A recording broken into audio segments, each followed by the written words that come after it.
মেহেদি যখন আমাকে ধরিয়ে ধরে এই কথাগুলো বলছিল, আমার খুব খারাপ লাগছিল। কারণ আমি তো জানি আমি ওদেরকে কতটা ভালোবাসি। ও হয়তোবা জানে, কিন্তু লোকের মুখে শুনে কথা, এ কারণে সে আমাকে বলছে। ও তো ছোট মানুষ, বুঝে না। এরপর আমার ইদ্যত পূরণ হলো।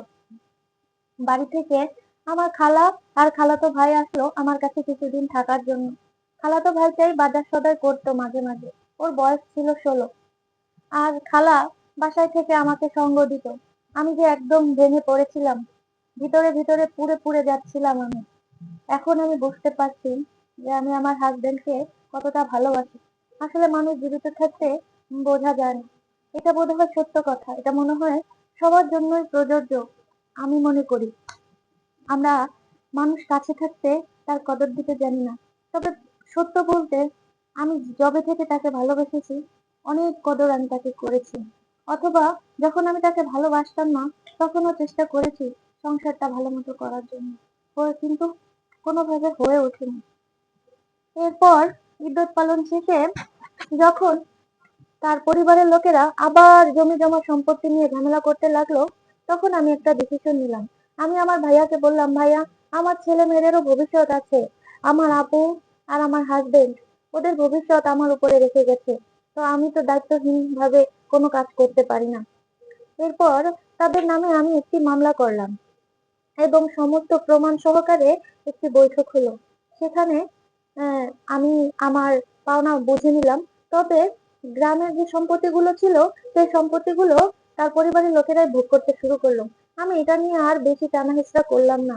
কারণ শহরে ওনার 5টা দোকান ছিল, বাড়ি ছিল, এগুলো দিয়েই আমাদের চলে যাচ্ছিল।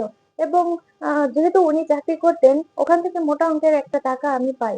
ওগুলো আমি ব্যাংকে রেখে দিই, 1 টাকাও খরচ করি না। কারণ আমার বাবুনি আর মেহেদির ভবিষ্যৎ আমার কাছে সব থেকে গুরুত্বপূর্ণ বিষয়। এভাবে চলতে লাগলো দিন। মেহেদি এসএসসি পাশ করলো। সে আমার কাছে একটা মোবাইলের বায়না ধরলো। ওদের যুগে, ওদের বয়সী প্রত্যেকটা ছেলে মেয়ে অনেক আগে থেকেই মোবাইল ব্যবহার করে। ও যেহেতু এসএসসি পাশ করার পর মোবাইলটা চাচ্ছিল, তাই আমি আর না করতে পারলাম না। আমি একটা মোবাইল কিনে দিলাম। তো মোবাইলটা কিনে দেওয়ার পর থেকেই আমি আমার চোখে আমার ছেলের চেঞ্জ দেখতে পাই। সে আমাকে তেমন একটা সময় দিত না, বেশিরভাগই বাইরে থাকতো। আর ঘরে থাকলেও ঘরের দরজা বন্ধ করে কার সাথে যেন কথা বলতো, চ্যাটিং নিয়ে ব্যস্ত থাকতো। তো আমি এগুলো খুব খেয়াল করি। আমার সন্দেহ হয়। আমি রাতেও ঘুমানোর পর মোবাইলটা চেক দিয়ে দেখতে পারি যে আমার ছেলে সম্পর্কে আছে, তাও আবার ওরই বড় কুকুর মেয়ের সাথে।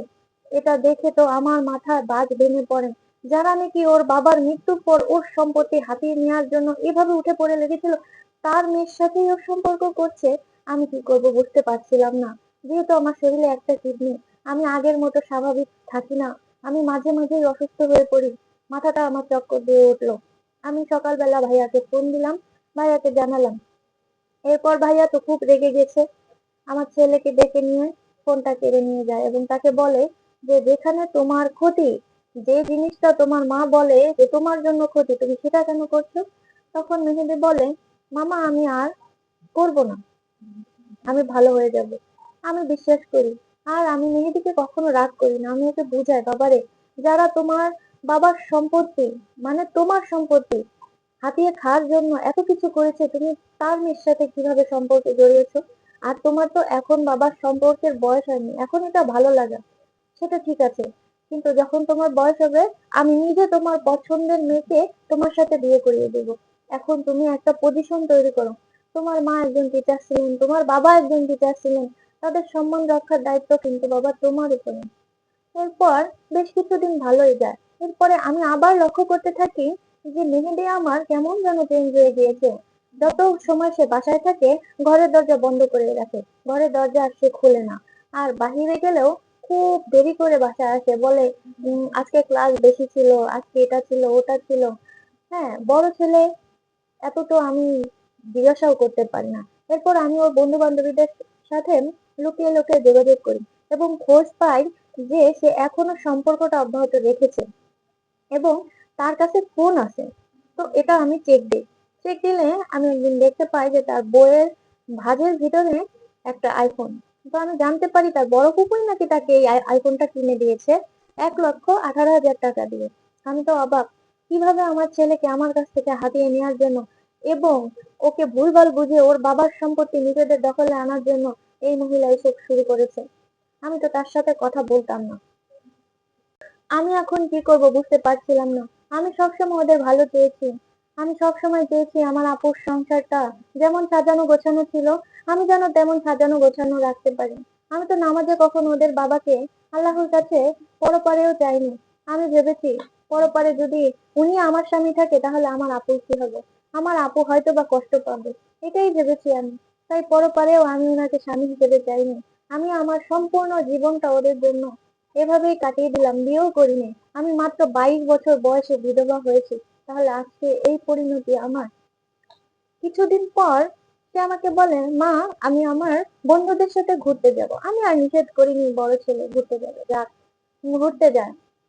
এবং সে আর বাসায় আসে না। আমি তো টেন্স। আমার ভাইয়াকে ফোন দিয়ে খোঁজ খবর লাগাই, এরপরে জানতে পারি যে ও নাকি ওর বড় ফুপুর বাড়িতে আছে এবং সে নাকি তার বড় ফুপুর মেয়েকে বিয়ে করেছে। এরপর আমি আর তাকে কিছু বলি না, খোঁজ খবরও নিই না। হঠাৎ একদিন সে বাড়িতে এসে তার সম্পত্তির ভাগ চায়। আমি বলি, ঠিক আছে, তুমি তোমার মুরব্বিদের নিয়ে একদিন আসো, প্রশাসনে বসো, এরপরে তোমার সম্পত্তি তোমাকে ভাগ করে দিব। আমার ছেলে তার বড় ফুপুর কথা মতো তার সম্পত্তির সমস্ত ভাগ সে নিয়ে যায়। এমনকি বাবুনির ভাগও সে নিতে চায়, বাবুনিকেও সঙ্গে নিয়ে যেতে চায়, কিন্তু বাবুনি নিষেধ করে দেয়, সে যাবে না। এরপর মেহেদী মেহেদী সম্পত্তি নিয়ে তার ফুফুর বাড়িতে চলে যায়, ওখানেই থাকতে শুরু করে। এর মাঝে ওদের একটা বাচ্চাও হয়, শুনেছি বাচ্চাটি নাকি প্রতিবন্ধী। মেহেদী বর্তমানে দোকান করছে। সে ইন্টার পাস করার পর আর লেখাপড়া করেনি, লেখাপড়া ছেড়ে দেয়। যেখানে ওর বাবা মা উচ্চ শিক্ষিত ছিল সেখানেও ইন্টার পাস করে আর পড়লো না। কি বলবো, এটা সবই আমার ভাগ্যের নির্মম পরিহাস। আমি আমার আপার সংসারটাকে গুছিয়ে রাখতে পারলাম না। এটা হয়তোবা আমারই কোনো ভুল ছিল, হয়তোবা। অন্যদিকে মেয়েদের বড় ফুপু আবার প্রস্তাব পাঠায় আমার বাবুনিকে তার ছেলের বউ করে নিবে। এটা জানতে পেরে আমার খুব রাগ হয়। এটা কেমন কথা? আমার ছেলেকে পর করে দিয়েছে, এখন আবার আমার মেয়েকে নিতে চায়। আমি কখনোই ওই লোভীদের ঘরের বউ করে পাঠাবো না আমার বাবুনিকে। এরপর আমি ভাইয়াকে বলি, ভাইয়া, বাবুনি বিয়ের ব্যবস্থা করো, আমি বাবুনিকে বিয়ে দিব। ভাইয়া প্রথমে রাজি ছিল না। পরে সে বুঝতে পারে ব্যাপারটা, যে বাবুনিকে যদি বিয়ে না দেয় তাহলে বাবুনিকেও নিয়েও ওরা টানাহেঁচড়া করবে। এরপর বাবুনিকে আমরা আমার হাজবেন্ডের বন্ধুর ছেলের সাথে বিয়ে দিয়ে দিই। ছেলেটি নরওয়ে থাকে, লেখাপড়া শেষ করে নরওয়েতে জব করে সে, মাঝে মাঝে বাংলাদেশে আসে। বাবুনিকে জিজ্ঞাসা করলে সে বলে, মা, তুমি আমার ভালো চাও আমি জানি, তুমি যেটা করবে সেটাতেই আমি রাজি, আমার কোনো ইচ্ছা অনিচ্ছা নেই। বিয়ের পরে আমি অনেকভাবে জানার চেষ্টা করেছি, আমার বাবুনি অনেক সুখে আছে, অনেক, যেমনটা সুখে আমি ওকে দেখতে চেয়েছিলাম। 1 মাস হলো নরওয়েতে চলে গিয়েছে আমার মেয়েটা। ওখান থেকে আমাকে ফোন দেয়, প্রতিদিন আমাকে ফোন দেয়, বারবার ফোন দেয়, আমার খোঁজ খবর নেয়। আমার জামাইও আমাকে একদম তার মার মতোই ভালোবাসে। এখন আমি ভাইয়ের বাসায় থাকি, আমার দিন কাটে আল্লাহ আল্লাহ করতে করতে। এই তো, এভাবেই কেটে যাবে হয়তো আমার বাকিটা জীবন।